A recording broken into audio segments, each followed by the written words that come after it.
Okay, that's excellent. Next question, from the point of view of a woman who is undergoing menstruation, postnatal bleeding, is it prohibited or optional for them to fast? To start. As far as the women who are undergoing the menstrual cycles or postnatal bleeding, according to our beloved Prophet Muhammad ﷺ, it's mentioned in Sahih Bukhari, also in Sahih Muslim, that it is forbidden for a woman to fast who is bleeding due to menstrual cycle or postnatal bleeding.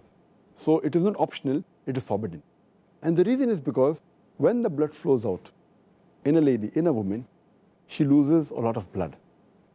And on top of that, if she fasts, it will not be good for her health. So Allah subhanahu wa ta'ala, it is His mercy that He has exempted them and made it compulsory not to fast, otherwise it may be damaging for the health. And Allah subhanahu wa ta'ala does not want to overburden any of the human beings. So that's the reason they are exempted from fasting. And even in the middle of the day, if the menstruation begins, they have to break their fast. Even if it begins a few minutes before sunset, they have to break their fast. But they have to compensate later on. But if they're undergoing the menstrual period, and if the period stops just before Fajr, even if they did not have a bath, they can start their fast. But if it ends even a few minutes after Fajr, they cannot fast. They have to break their fast and they have to compensate later on. Okay.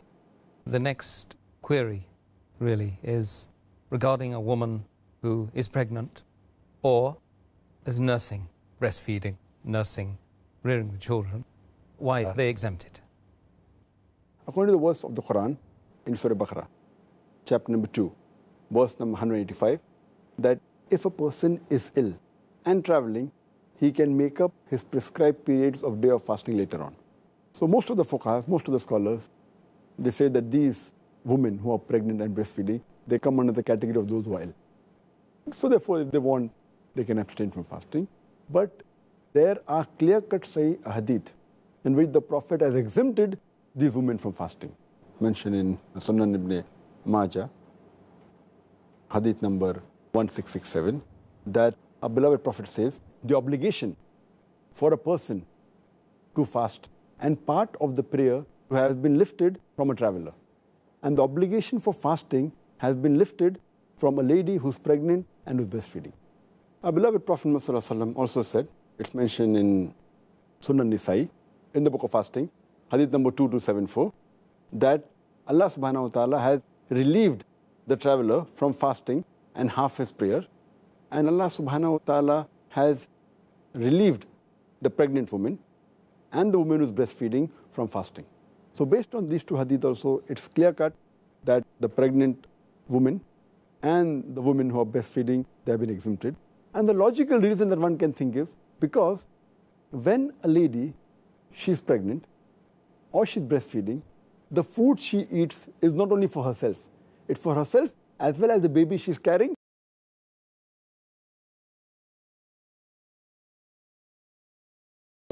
Or becomes difficult for a baby, then she's exempted from fasting. But if she's in the early stage of pregnancy, and if she feels, or she's breastfeeding, and if she feels that fasting will not cause any damage to her health and will not cause a damage to the baby, then she should fast. If she has a doubt, if she can do it with hardship, as long as there's no damage to herself, to her health, and the baby, she has the option to fast, not to fast. But if it's causing damage to her health or the baby, it becomes haram for her to fast. Because Allah subhanahu wa ta'ala does not want to lay a burden more than what a person can bear. And in this regard, that is the reason Allah has exempted them. Later on, when they're healthy, when they stop breastfeeding, or when the pregnancy ends after postnatal bleeding, then they have to make up for the fast they have missed before the next Ramadan.